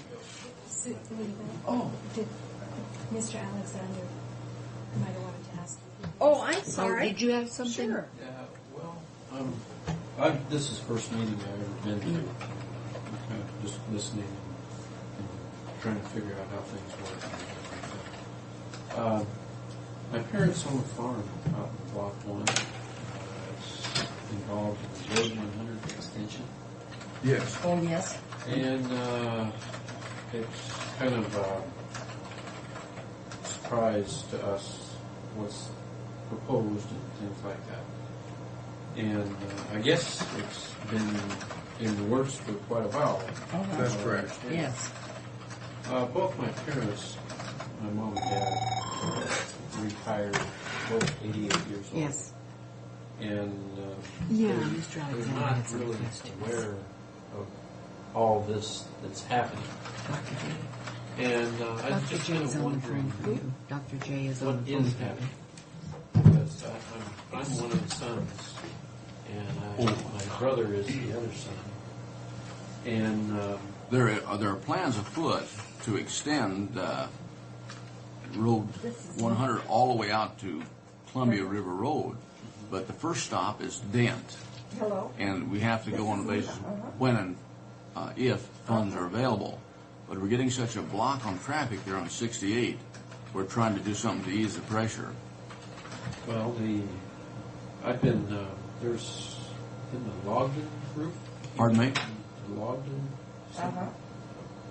buddy from Boise, Idaho, engineers came out and was talking to us, and this is the first that we're finding out about. Oh, I see, okay. And They said the proposal was to alleviate traffic down at Road 68. That's correct. And I think there was one other reason to extend it on here, but I can't remember what it was. Okay. And I got to talking to him and I asked him what the traffic flow was up Taylor Flats and on Columbia River Road, one versus the other. And we were talking about that You Taylor did it Flats before, is and it didn't like seem to be 3,200 cars, Yeah. and the Columbia River Road is 1,200. So it's majority of the traffic is down Taylor Flats. And right there at Douglas Fruit. Right. I think that's That's the break of 68. It goes to Taylor Flats, right at Columbia as River. long as you think. Then Columbia breaks Columbia River Road and Taylor Flats go like that. 68 stops there. Now, you know the housing project around the water tower where the new school Yes, is? yeah. Well, I would think most of those cars probably I go would down say 68. not charged, Some but, probably go you down know, around the 100. rest of the board might. Probably not very many, but some. I think we should discuss it, The, Larry. I don't think it should just be my decision. The housing project just north of the track, Yes. Road 68 is their only outlet. And the Road 44, Some of them can go the other way. They can take Burden and go over and go around the Okay, college well, and that's come in fine. that way. Or Yeah, go, but- go straight, depending on where they work.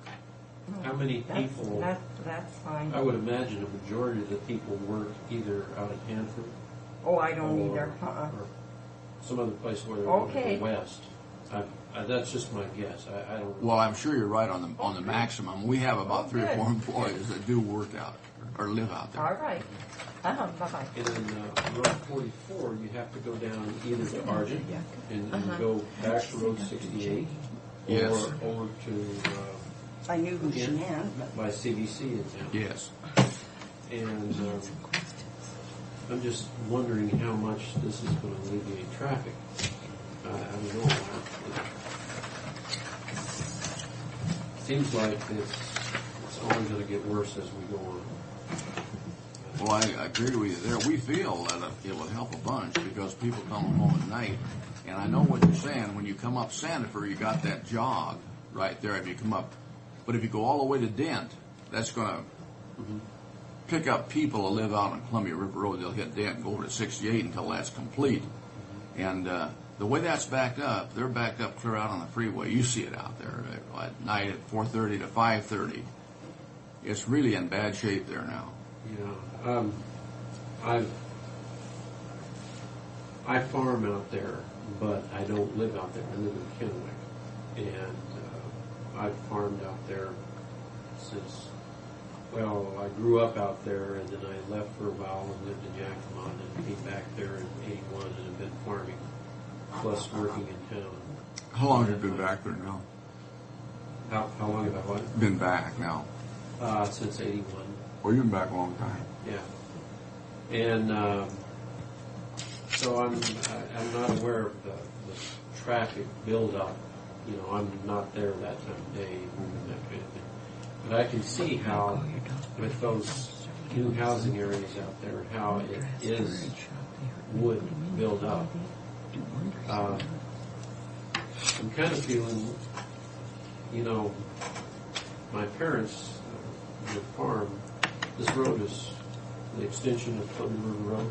Yes. It's going to go right through the middle of their farm. And it's a real irrigated farm. It's going to put the house and the barn separate from the main part of the farm. And that's my younger brother's livelihood. And I don't know, I guess this has been ongoing for quite a while, and The discussion of it's been going on for a period of years. Well, see, that's. But I mean, this is the first time there was the Logden group came out here to the community hall and started talking about this, and this is the first that we've really heard about it. The discussion will start in here a long time before we ever get out to the community because we have to look at the possibilities, you know, and checks that have to be made. And apparently we've reached the community stage now.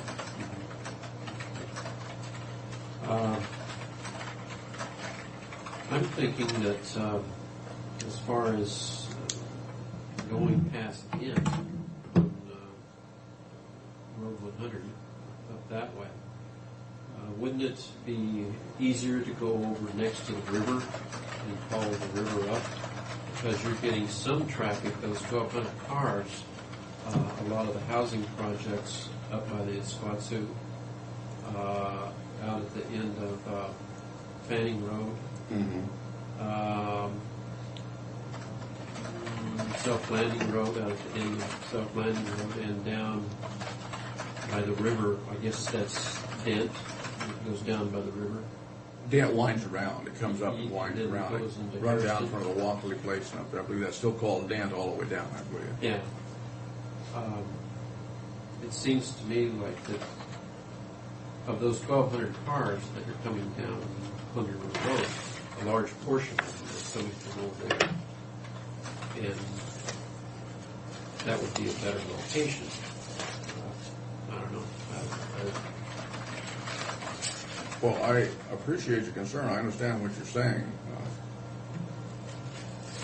Our first goal is to get to Dent.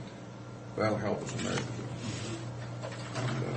And I've seen we've had a preliminary drawing on how that'll affect the other farms going through there, and I don't recall exactly off the top of my head. Well, I just was able to get on the internet the other day, there's date on this 6-year transportation improvement program, 2005 to 2010, and it's got a January 1, 2005, January 1, 2006, January 1, 2007, and I'm trying to figure out what all that means and what's happening there. That's why I thought I'd better come in here and find out what's going on. Well, Tim can probably explain to you better what that means. That's our public works director. But basically, a project like that depends on the availability of funds. You have to go through the planning stage, the preliminary stage, which we certainly are in now.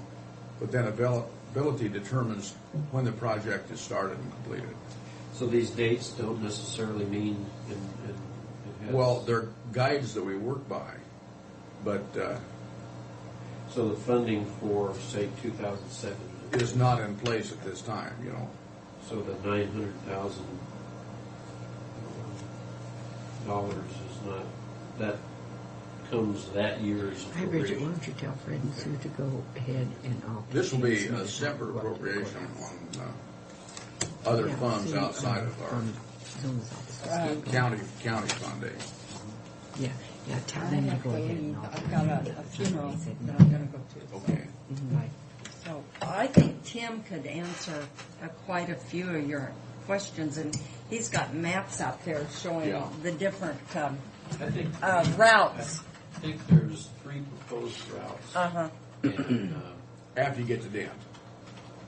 Past Dent. Yeah, past Dent, I think there are 3 routes. Yeah. Right. And that kind of ends our farming situation. So that's kind of... But anyway, I'm feeling like, gosh, I wish I'd have been in on this a little bit earlier. So Well, I'm sorry you weren't. It wasn't anyone's intention to leave anybody out, because you start a planning process and it takes a lot of time just to get beyond our stage here and before the people are brought into the loop. So is this been talked about here? It's been talked about in this room or among the commissioners here for some period of time. Yes, it has. When that happens, should I be coming in here? Well, nobody expects the public to be sitting in the audience waiting to see if we do something or discuss something that affects them, so I can understand what you're saying. But I thought there had been some publicity about this, more than just somebody coming out. There has been. I mean, some outside publicity, but I can't place exactly what. There has been on this thing. Well, that's, my parents are at an age where they're not picking up on this kind of thing. They don't read the classifieds every day to see what the legals are. But I'm surprised if it's going to go right through somebody's farm. I'm surprised there hasn't been some. Well, yeah, because some we had talk looked at about. alternate routes so that it would impact people as little as possible. Yeah, usually you don't. Yeah, normally, when you do something like this, you don't want to impact circles or their irrigation Especially program. real irrigation, because Well, rear how are you irrigation. going to do that? Pardon? How are you going to do that? If you run a road right through it. Yeah. Well, I just thought I would bring that up. But, in order for me to know if that's on the agenda for here, I need to be looking in the classifieds or. No, you need to ask Pat ask to her. just notify We'll you notify you. to make sure Tim knows it too, that you want to be notified, because between the two of them, I'm sure that anytime there's something that's going to, other than an update discussion on yeah, or something, or we don't, but I would, I wanted to ask you one question though. Do you know of any other farm it's going to impact like that? Is it only yours? Well, there's three of us. There's a place right south of us used to be the Cayley place and then the Moe place. And they're all three road irrigated. That extension past Easy Street goes right through the middle of all three of them. Yeah. In order to get to Columbia River Road. And, I just can't see how that would ever be considered. I'm rather surprised. If I were you, I'd give my address and my phone number to Pat and to Tim. And Pat's the Our lady that's secretary. right out here in the. Oh, okay. Yeah. But Either the one of the ladies in these two desks will take it, but I'd make sure Tim had it too. So. But it'll be in a 2 or 3 phase deal, and the first phase only takes about a mile, I think, to get out to the end. But once it starts, you don't want to be waiting till it hits your farm area. Well, no. Like trying to stop it there. What I'm saying is, though, the first phase will take care of much of the problem we're looking at, and that's picking up the traffic as far as 68. Yeah, picking up, it should pick up, like Taylor Flats versus Columbia River Road, it should take some of that 3,200 cars over to down Dent and down Road 100, some of them. But I would imagine that most of the cars will still go down Road 68. In the morning, there's People not will the go the problem. shortest The problem route, is when they come regardless. home at night. It gets a little. I come in there every day, and it's not congested when I come in the morning. But boy, at nighttime, going back east off of that freeway, it is really bad. And the state has made some changes down there now, but their changes aren't going to help, in my opinion, that much. Seems like that the number of exits off the freeway there, way back whenever that was originally done, there needed to be more. I agree. But when they did that to begin with, who would have ever thought? We started that freeway, it finished, I think I drove on at 85. And Pat. who would have thought that they would have the development out there that they have now? Well, and The it changes was and all even that. considered to be kind of a monster at the time, unnecessary. Yeah. You need to get this man's You know, address and phone there number at so Road he's 44, alerted anytime yes. we're going to discuss that. Isn't there Extension on Road future 100. sometimes supposed to be a He, road goes I straight asked him north out about there? it. Is that something I'm dreaming, or? Well, you're probably not dreaming, but I hadn't heard that conversation. And there may have been conversations to that effect. I'm not familiar with it. That would alleviate a lot of that residential area, the one behind the track. It would take some of the pressure off those folks and the ones on Road 44, right there where Argent goes underneath the freeway. Yes. I don't know. That's, There is no access to the freeway there. yeah, I know. Yeah, that's one of the problems. Yeah.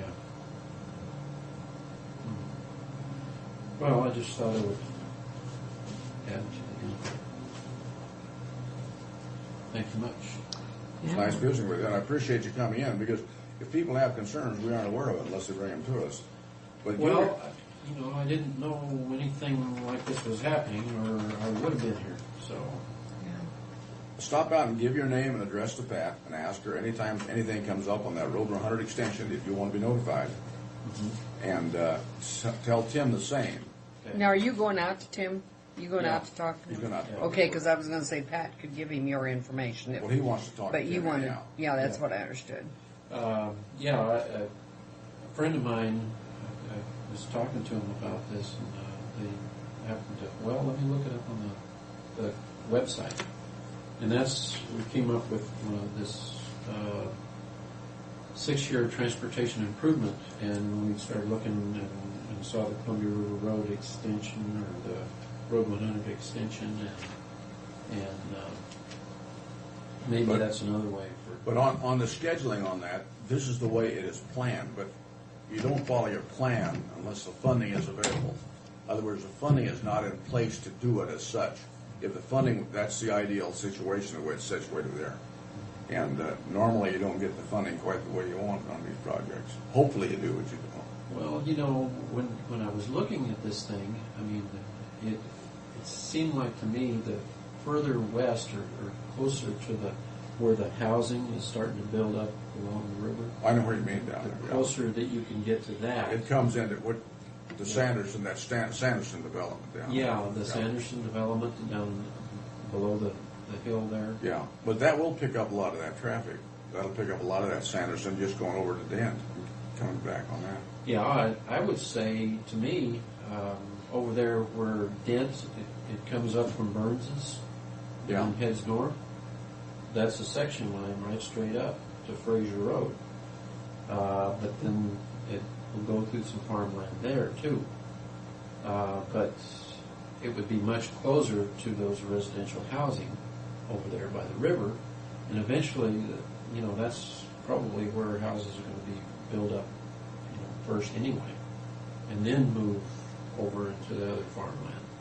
But, I don't know how that stuff works. But anyway, thank you for your time. Well, thanks for coming in. Yes, thanks for coming in. Maybe I don't need to farm anymore. Oh, no. Don't think that way. Thank you much. You're right now.